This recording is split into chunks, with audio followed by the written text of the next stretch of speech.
اپنا ہڑپ کرنا چاہتی ہے اور اپنے قبضے میں کرنا چاہتی ہے ترمیمات کے ذریعے سے۔ ویسے تو اگر دیکھا جائے تو وقف کی جائیدادوں میں حکومت نے 1994 یعنی 1954 سے بھی بہت ساری ترمیمات کرتے آئی ہے، لیکن مسلمانوں کو اس سے کچھ اتنا نقصان نہیں ہوا اور فائدہ بھی نہیں ہوا۔ لیکن یہ مکمل بالکل گویا کہ سازش مسلمانوں کے ساتھ رہی ہے، اور ایک پہلا پرانا پلان ہے، پرانی سازش ہے مسلمانوں کے ساتھ، کہ مسلمانوں کو طرح طرح سے آزمایا گیا، مصائب میں ڈالا گیا، مسلمان باز نہیں آئے، مسلمان اپنے ایمان پر جو ہے اڑے رہے، مسلمان جو ہے اپنی مضبوطی کا اظہار کرتے رہے، مسلمان اپنے اتحاد کا اظہار کرتے رہے، مسلمان اپنے اتفاق کا اظہار کرتے رہے۔ ان لوگوں نے سوچا کہ ان لوگوں کی جڑیں کاٹنے کے لیے، ان لوگوں کو ختم کرنے کے لیے کوئی ایک نئی پلان کرنا ہے، ایک نیا پلان کرنا ہے اور بڑا پلان کرنا ہے۔ چنانچہ ان لوگوں کی یہ سازش ہے کہ وقف کی جتنی زمینیں ہیں، اور سب سے پہلے میں آپ کو بات بتا دوں کہ جتنی ہماری مساجد ہیں، مدارس ہیں،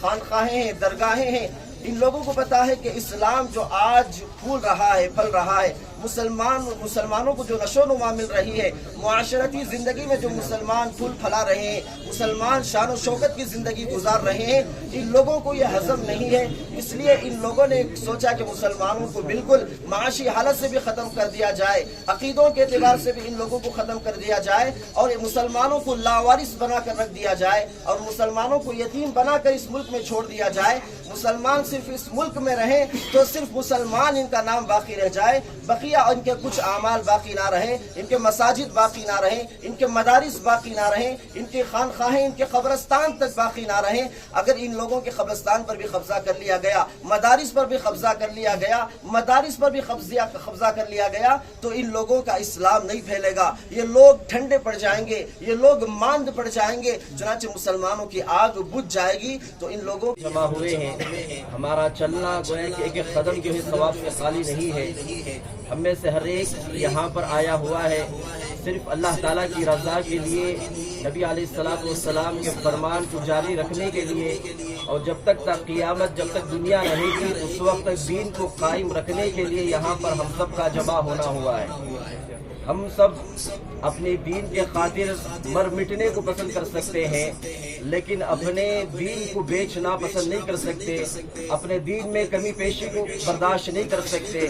اپنے دین میں، اپنی شریعت میں کچھ کمی پیشی ہو جائے ایک مسلمان ادنا سے مسلمان برداشت نہیں کر سکتا، چاہے ادنا سا مسلمان جو بھی ہو، بالکل دین میں کمی پیشی کو برداشت نہیں کر سکتا۔ جو میں نے قرآن کی آیت آپ کے سامنے پڑھی ہے، من ذا الذی یقرض اللہ قرضا حسنا، اصل مقصد اس کا بتلاتا ہے کہ اللہ تعالیٰ کو جو حسن دیتا ہے، قرض حسنا دیتا ہے، اللہ تعالیٰ اس کو دگنا عطا فرماتے ہیں۔ تو اس کی طرف اشارہ ہے کہ وقف زمینیں، وقف جائیدادیں جتنی ہماری ہیں ہندوستان میں، اگر آپ پورے ورلڈ میں اگر جائزہ لیں، پورا معائنہ کریں، تو ہماری وقف کی جائیدادیں زمینیں ہیں۔